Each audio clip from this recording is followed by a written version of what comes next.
Estáis ahí. Percibo vuestra presencia. Sé que tenéis miedo. Nos teméis a nosotros. Teméis el cambio. Yo no conozco el futuro. No he venido para deciros cómo acabará todo esto.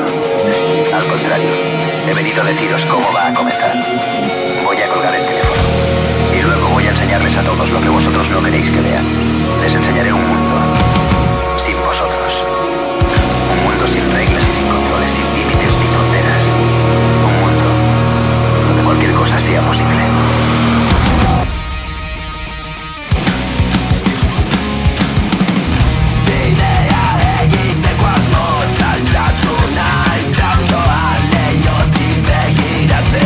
Panorama anormala, jende gabetzea gindua bandu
Los pies giraban hacia la derecha. Norte, noreste, este, sureste, sur, suroeste. Se detuvieron y después de pocos segundos giraron con la misma calma hacia la izquierda. Suroeste, sur, sureste, este, noreste, norte.